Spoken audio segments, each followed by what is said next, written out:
지난 주간에 외신에서 좀 웃픈 소식 한 가지가 전해졌는데요. 우리가 왜 웃기면서도 슬픈 이것을 우프다라고 표현하지 않습니까? 그런 소식이 한 가지 전해졌는데 사실은 좀 심각한 문제예요. 그 내용이 무엇이냐면요. 고농도 알코올, 그러니까 독한 술을 마시면 코로나19 바이러스가 죽는다. 뭐 이런 종류의 그 잘못된 정보를 따라서 전 세계적으로 최소 800명 이상이 사망하고 5,000명, 5,800명, 약 6,000명 가까이가 이렇게 병원 치료를 받게 된 것으로 조사됐다는 그런 소식이 있었어요. 미국의 한 학회에서요, 전 세계 전문가들과 함께 코로나19 관련 잘못된 정보와 이것으로 인한 공중보건에 미친 영향, 뭐 이런 걸 분석하고 논문으로 이제 발표했다는 것인데, 그러니까 작년 우리가 분명히 기억하죠. 작년 12월 31일 날 마지막 날 코로나 바이러스에 대한 소식이 전해지고 나서부터 4월까지 그런 일들이 있었다는 것이죠. 놀라운 것은요, 이런저런 것을 통해서 그런 가짜 정보들이 잘못된 정보가 무려 2,311개로 파악됐다는 것이죠.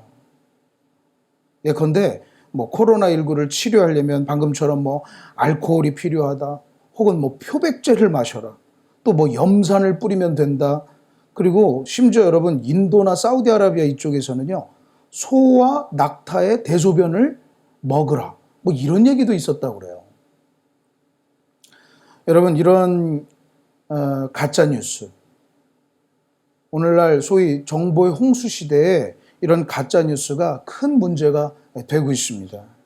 그냥 우픈 소식이다 넘어갈 수 없는 문제가 됐어요. 왜냐하면 방금처럼 사람의 생명에 영향을 주기 때문이죠.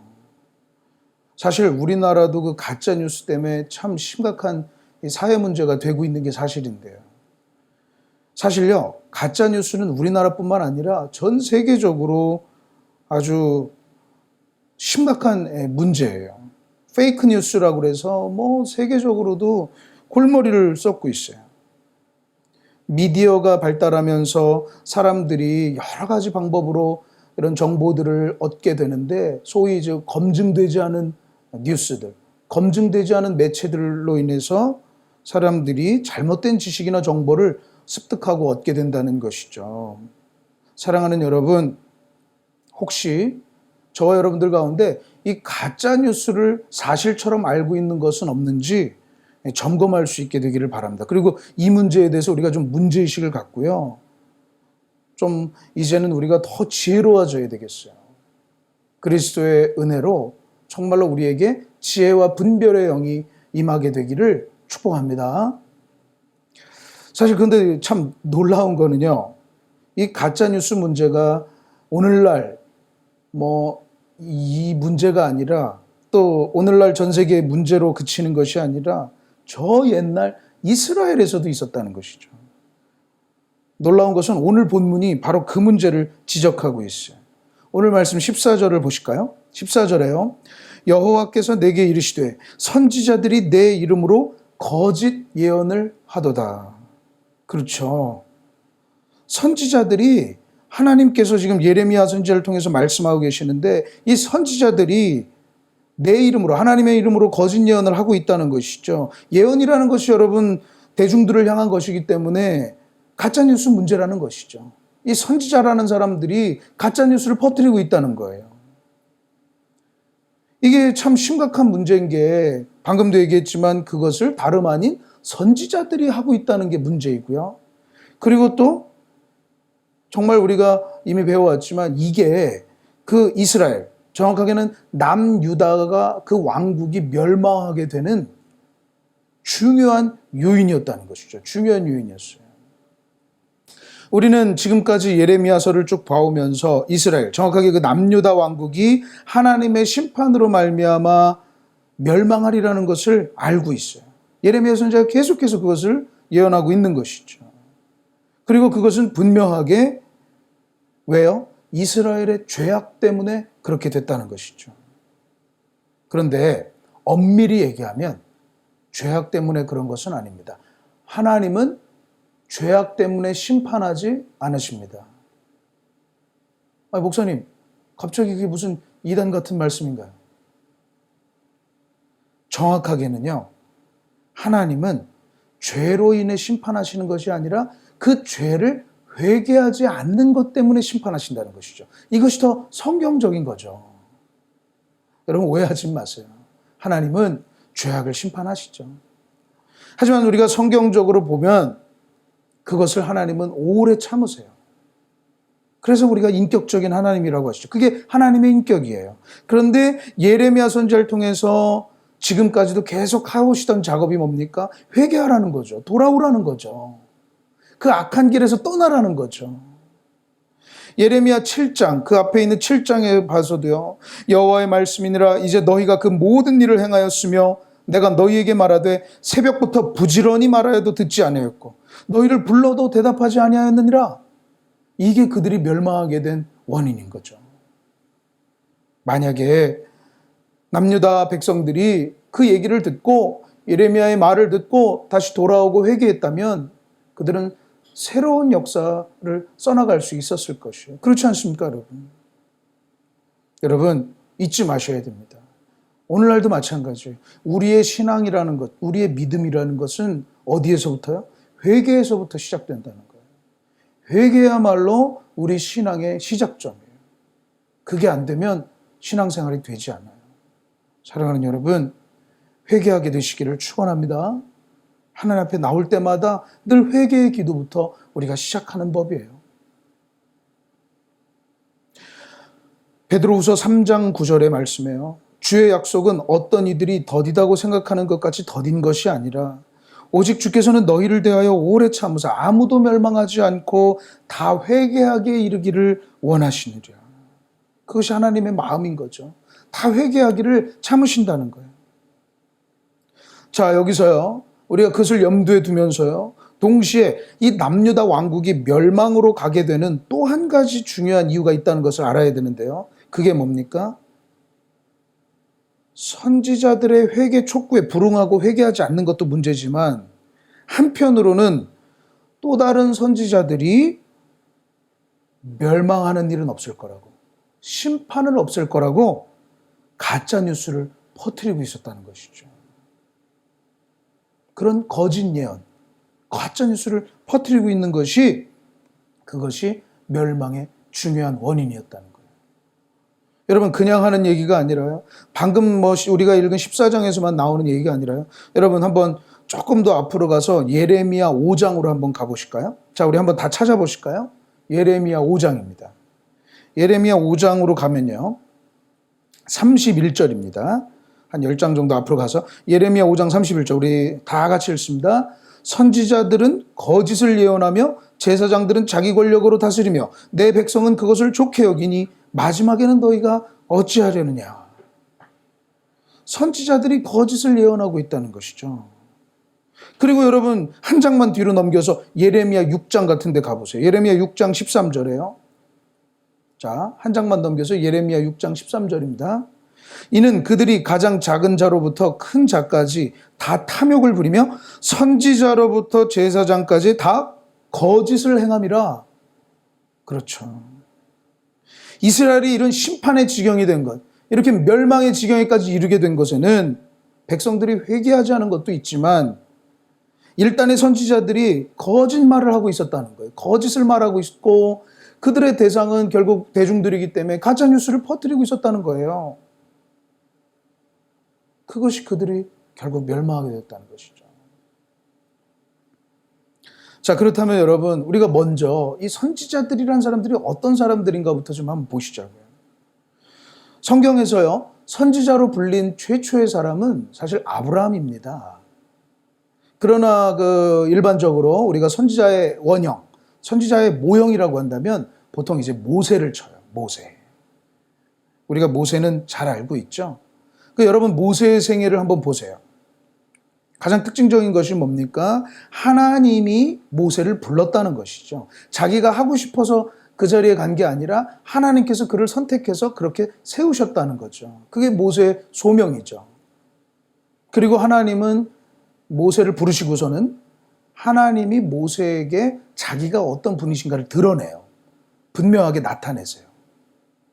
그리고 이제 모세는 그 하나님의 명령에 순종해서 살아가면서 하나님이 말씀하시는 그 말씀들을 백성에게 전달하게 되고 순간순간 주시는 하나님의 말씀에 인도함을 받으면서 그가 그 일들을 해나가죠. 물론 선지자라고 꽃길만 걷는 것은 아니에요. 수없이 많은 반대, 또 심지어 모함 이런 것들이 있죠. 하지만 그 나중을 보면 그 사명을 결국 완수하게 된다는 것이죠. 이것이 선지자들의 원형이에요. 그러니까 하나님께로부터 부름을 받고 하나님이 어떤 분인지를 분명히 깨닫고 그 하나님의 말씀을 순간순간 받으면서 사람들에게 그것을 전하고 결국 그것이 좀 좋은 일이든 나쁜 일이든 힘든 일이든 어려운 일이든 결국 그의 사명을 완수하게 되는 것, 그것이 선지자들의 삶이고 그게 바로 선지자였다는 것이죠. 그러니까 하나님과 어떤 사람들과의 중재자라고나 할까요? 중간자, 전달자라고나 할까요? 하나님의 말씀을 사람들에게 전하는 것. 그래서 이 선지자들은 어떤 면에서는 정말 지도자인 것이죠. 리더인 것이고요. 사회적으로 어떤 점에서는 또 선생님과 같은 역할도 감당하죠. 물론 제사장들도 있습니다. 근데 제사장들은 예배에 치중되어 있다면 선지자들은 예배를 물론 넘어서 그 사람들의 삶이라든지 일반적인 어떤 그 인생에 관한 전부에 대한 가르침을 주고 있다고 볼 수 있어요. 물론 제사장도 그런 역할들을 하지만요. 그러니까 사회적으로 어떤 신망이 높고 또 영향력이 있고 그런 것은 선지자들이 더 훨씬 크다고도 볼 수 있겠죠. 모세 이후로 이스라엘 역사 속에 나타난 선지자들, 드보라라든지 뭐 사무엘이라든지 그 나단, 갓, 그리고 우리가 잘 아는 뭐 엘리야, 엘리사, 그리고 우리가 지금 배우고 있는 예레미야까지 말이죠. 그 이후로도 많은 분들이 있지만 다 그런 역할들을 해 오셨죠.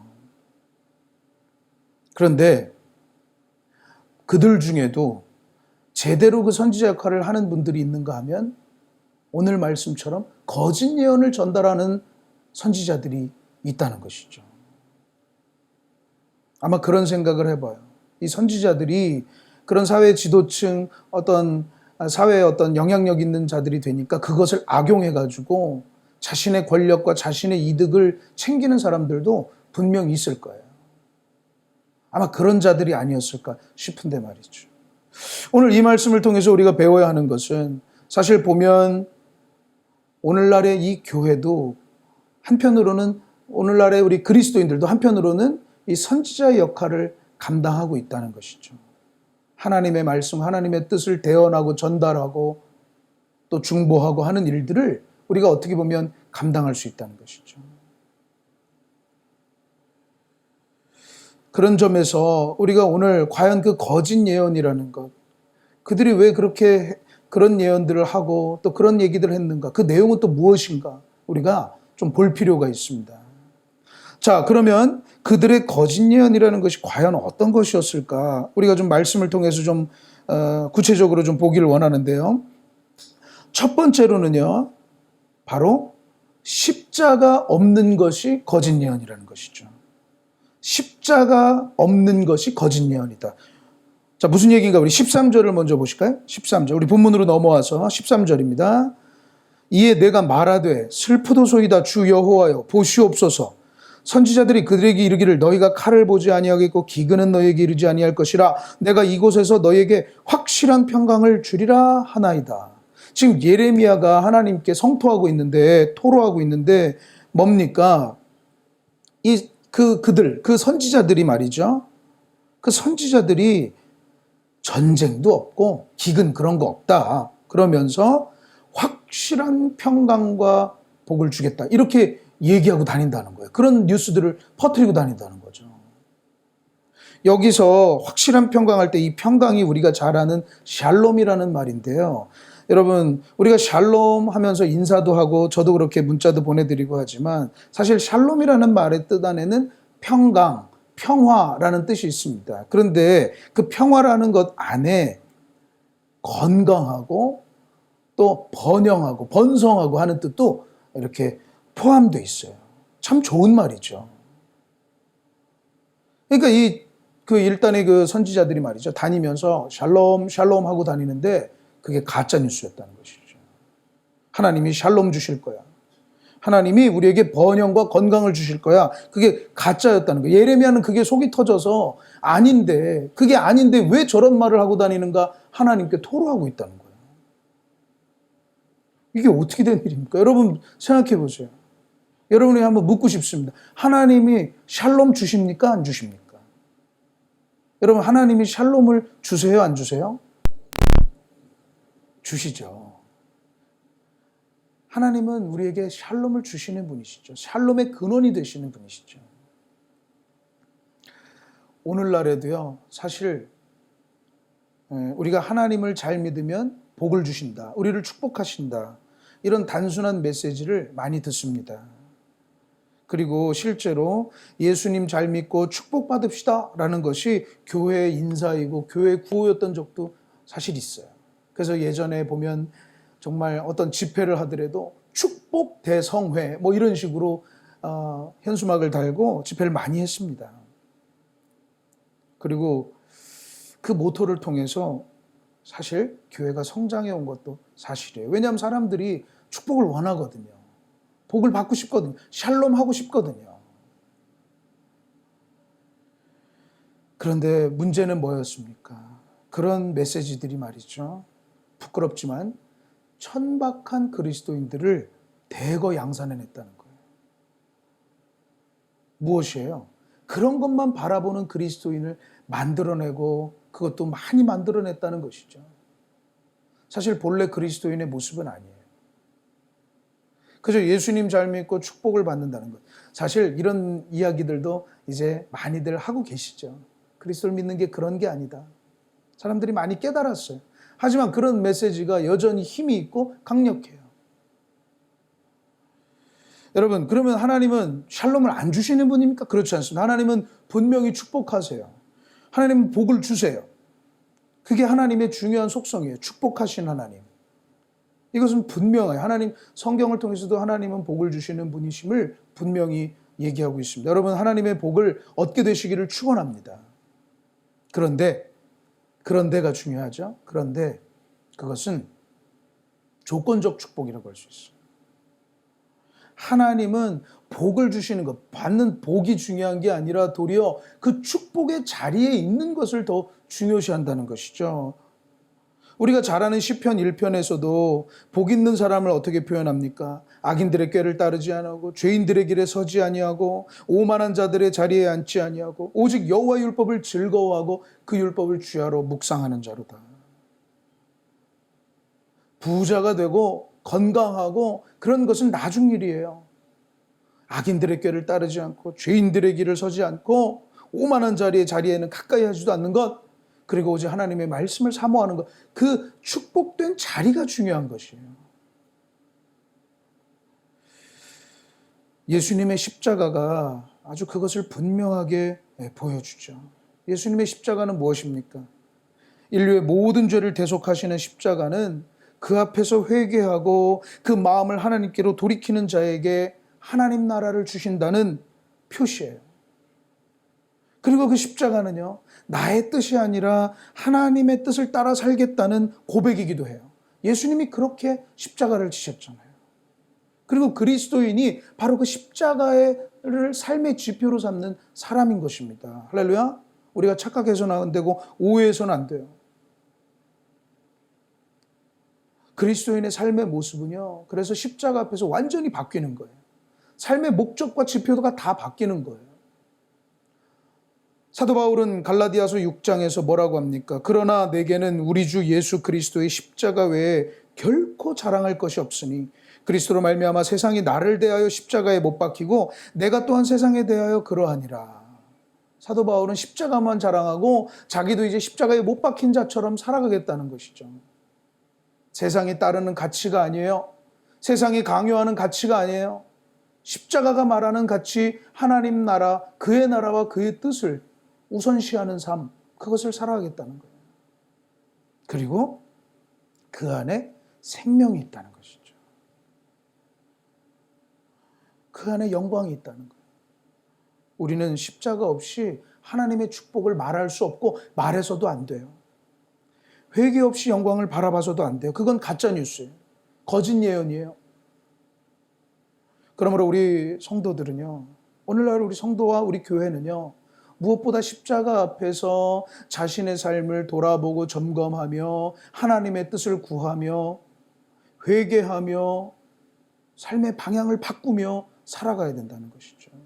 시시각각 세상은요, 세상의 가치들로 우리를 이렇게 이끌어 가려고 해요. 이렇게 십자가를 따라서 살아가려고 해도 아니야. 일단은 이거부터 해놓고 해야지. 라고 자꾸 우리를 변절시켜요.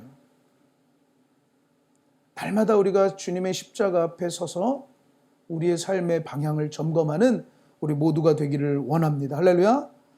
십자가 없는 어떤 메시지나 십자가를 가린 어떤 메시지도 그것은 가짜 뉴스가 될 수밖에 없다는 것입니다. 자, 두 번째로 거짓 예언. 그들의 거짓 예언은 첫 번째로 그 십자가가 없는 예언이었고요. 그들의 거짓 예언, 가짜 뉴스는 그 내용을 보니까 바로 하나님의 말씀보다는 자기의 지식과 경험을 드러내는 것이었어요. 우리 14절을 한번 다시 오늘 본문 말씀 보실까요? 14절입니다. 여호와께서 내게 이르시되 선지자들이 내 이름으로 거짓 예언을 하도다. 밧절이 나는 그들을 보내지 아니하였고 그들에게 명령하거나 이르지 아니하였거늘 그들이 거짓 계시와 점술과 헛된 것과 자기 마음의 거짓으로 너희에게 예언하는도다. 그렇죠. 그들이 어떻게 예언했다는 것이죠? 좀 나눠서 보기를 원하는데요. 거짓 계시와 점술, 그것으로 예언했다는 거예요. 여기서 거짓 계시라는 것, 여기서 계시라는 게 이제 원어로 하존이라고 해서 사람들이 꾸는 꿈, 어떤 소망, 환상, 그래서 영어로 이제 이걸 비전이라고 번역을 하는데 어떤 계시 이런 것들을 말하고, 점술이라는 거는 캐셈이라고 해서 그 제비 뽑는 걸 말해요. 그냥 구슬 중에 어떤 구슬, 우리 로터리 복권 같은 것이죠. 그냥 우르르 하다가 그냥 꺼내는 거예요. 우연 같은 거예요. 우연적인 거예요. 그런데 지금 거짓 예언을 말하는 사람들, 그 선지자라는 사람들은 어떻게 하고 있다는 것입니까? 그런 것들을 막 얘기한다는 거예요. 자기 꿈이나 자기가 생각한 어떤 이런 환상들이나 몽상들이나 또 어떤 우연히 일어난 것들을 막 얘기한다는 것이죠. 근데 여기서 그 중요한 건 뭐 자기 꿈 얘기할 수 있어요. 저도 뭐 꿈 얘기하는 거 좋아하지만, 소망, 내가 가지고 있는 어떤 그런 거 얘기하는 거 좋아하지만, 근데 여기서 중요한 건 뭐죠? 바로 그 앞에 여호와께서는 그들에게 명령하거나 이르지 않았다는 것이에요. 그들을 보내지도 않고 그들에게 명령하거나 이르지, 그러니까 그들에게 말씀을 주지 않았다는 것이에요. 여러분, 우리가 아까도 얘기했지만 선지자라는 게 어떤 사람들입니까? 하나님의 말씀을 소위 대언하는 사람들인 거죠. 근데 그들에게 하나님 말씀 주신 적 없어요. 근데 그들은 계속해서 뭘 얘기해요? 그냥 자기가 꿨던 꿈이나 자기가 어떤 본 계시나 자기가 뭐 상상하는 환상 같은 것들을 막 쏟아내고 있다는 거예요.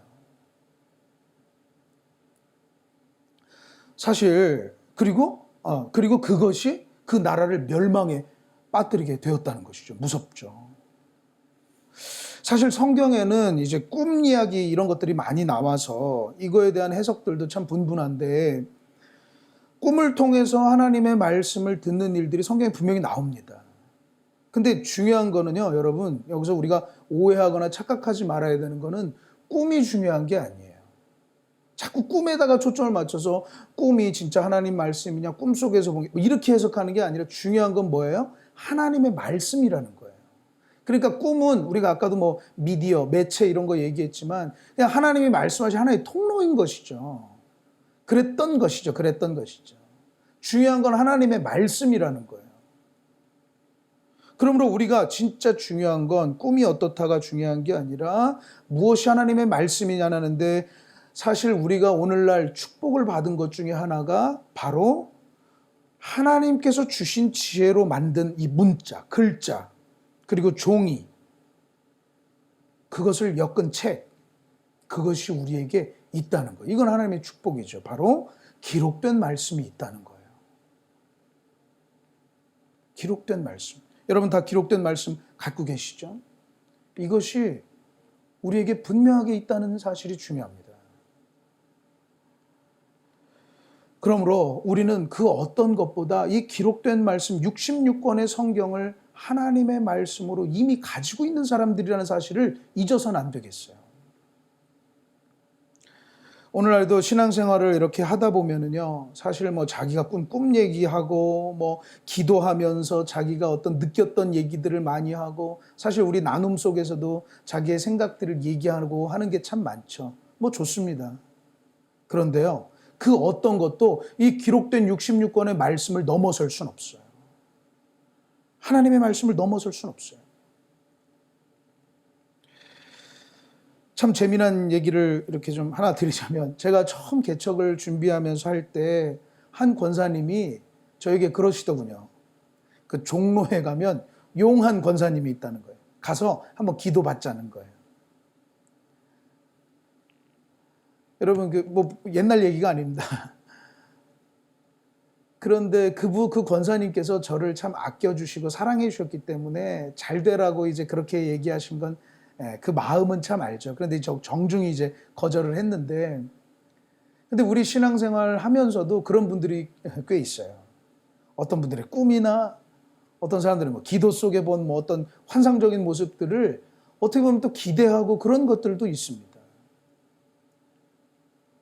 하지만 여러분, 우리 성결교회는 그런 성령의 은사 같은 것을 부정하지 않아요. 저 역시 그렇습니다. 성령의 은사는 나타납니다. 하지만 그 어떤 것도 하나님의 기록된 말씀, 하나님의 말씀을 앞설 수는 없어요.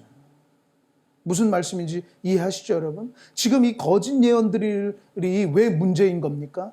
하나님은 말씀하신 거예요. 하나님의 말씀은 없는데 그저 자기가 꾼 꿈이나 그런 것들이 앞서기 때문에 문제가 되는 것이에요.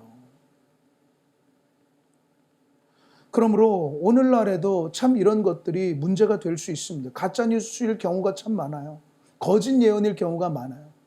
자신의 본 어떤 꿈이나 환상들을 얘기하는 것 우리가 조심해야 됩니다. 혹 나에게 그런 것이 있다 하더라도 우리가 이것을 조심해서 사용해야 돼요. 그리고 무엇보다 우리는 하나님의 말씀에, 그 선명한 하나님의 말씀에 더 가까이 나아가야 돼요. 안타까운 것은 그런 것이에요. 계속 같은 얘기겠지만요. 자꾸 하나님의 말씀에는 관심이 없는데 이상한 기도 속에서 뭔가를 체험하려고 하고 도리어 그런 것, 뭐 그런 걸 볼 수도 있겠죠. 떠오를 수도 있겠죠.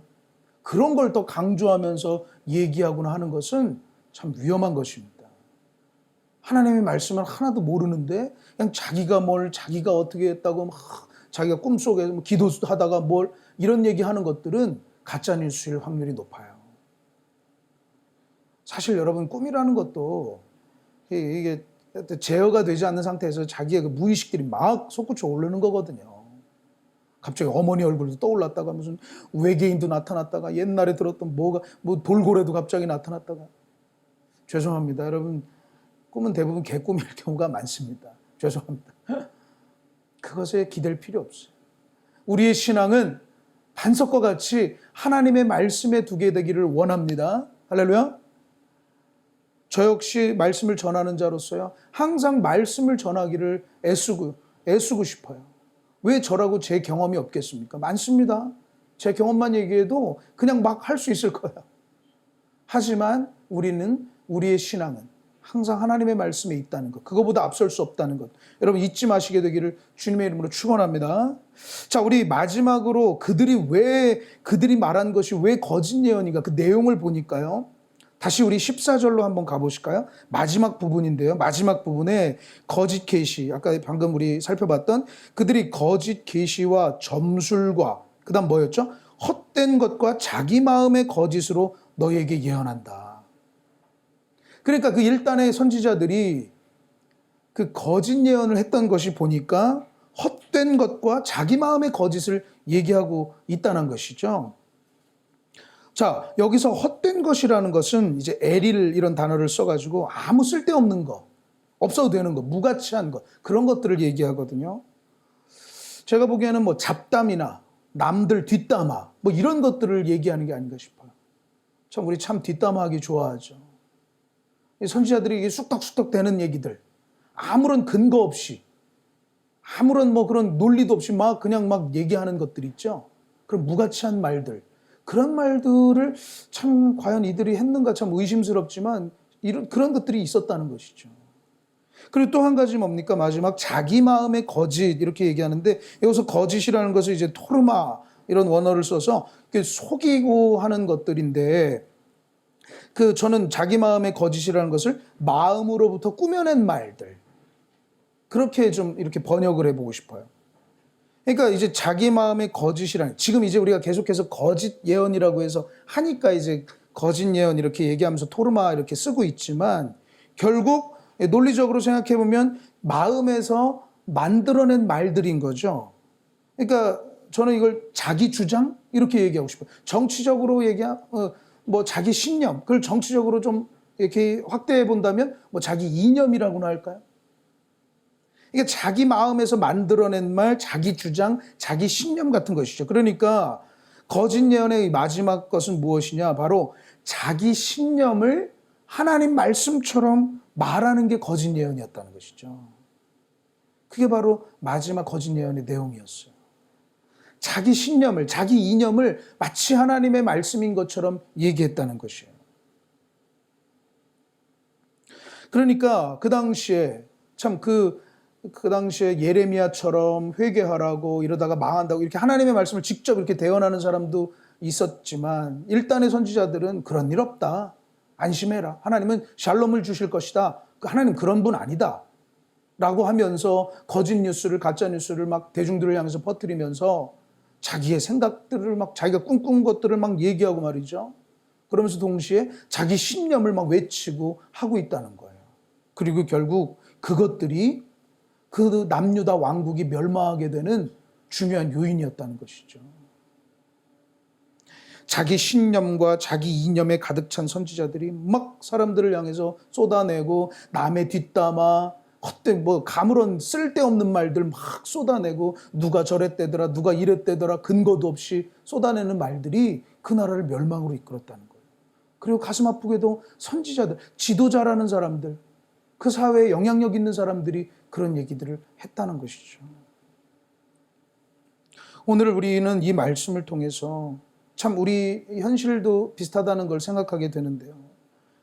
어떤 하나님의 말씀, 즉 진리와 진실을 말하기보다는 자기 신념에 가득 차서 하는 말들, 그게 여러분 무슨 말입니까? 그냥 같은 사건을 봐도 그냥 저 사람이 믿고 저 사람이 없었으면 좋겠어 하는 자기 신념이 있으면 그냥 거기에 맞춰서 다 해석해 버리는 것이죠.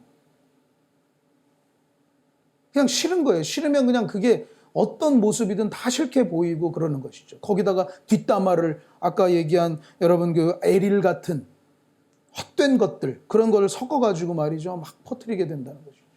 진실은 뭐 중요치 않아요. 자기 신념에 따라 말하는 거예요. 좀 말씀드리기 어렵지만 오늘날 대표적인 것이 그 공산주의에 관한 그런 얘기들이 아닐까 싶어요. 공산주의에 찬성하는 것도, 여러분 오해는 마세요. 공산주의에 찬성하는 것도 자기 신념에 따른 말이죠. 공산주의 반대한다는 말도 또 자기 이념에 따른 말들이에요. 하지만 우리가 역사적으로 진실은 뭡니까? 이미 공산주의는 실패하고 그걸 할 사람도 없어요. 근데 거기에 대해서 막 찬성을 하거나 또는 그렇게 될까봐 막 큰일 났다고 걱정하는 것들은요, 다 자기 신념에 따른 헛된 말들일 뿐이라는 것이죠. 그렇게 될 수도 없어요. 이미 역사가 그것을 증명하고 있지 않습니까? 문제는 뭡니까? 그런 가짜 뉴스들을 통해서 사람들을 호도하고 사람들을 막 동원하고 선동하는 일들,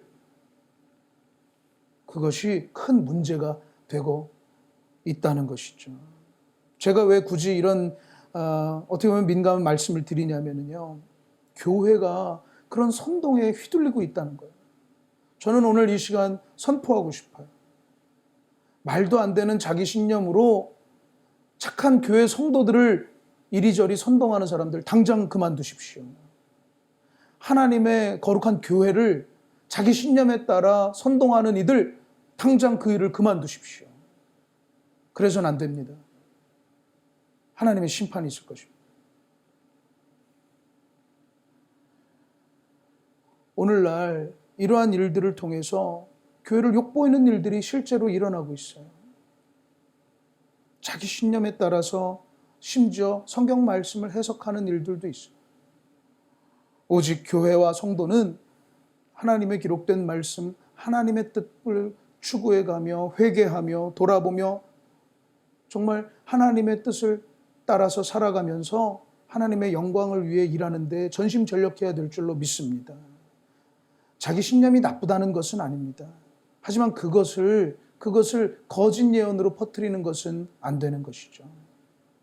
오직 하나님의 말씀이 진리이고 진리 되신 하나님 앞에 우리가 서야 될 것입니다. 하나님이 없다고 말하는 이들도 똑같습니다. 자기 신념에 따라 무신론을 주장하는 이들 안 됩니다. 하나님은 살아계시고 우리와 함께 하시고 우리에게 복 주시기를 원하십니다. 오늘 말씀이 조금 무거운 주제가 될 수도 있는데요. 사실 오늘 우리의 삶 속에 거짓 예언들과 가짜 뉴스들이 계속해서 파고들고 있어요.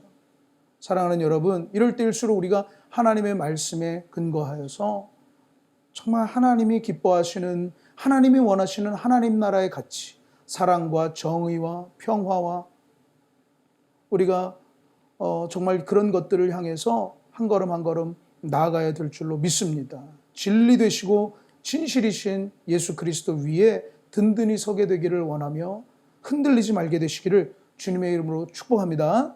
기도하겠습니다.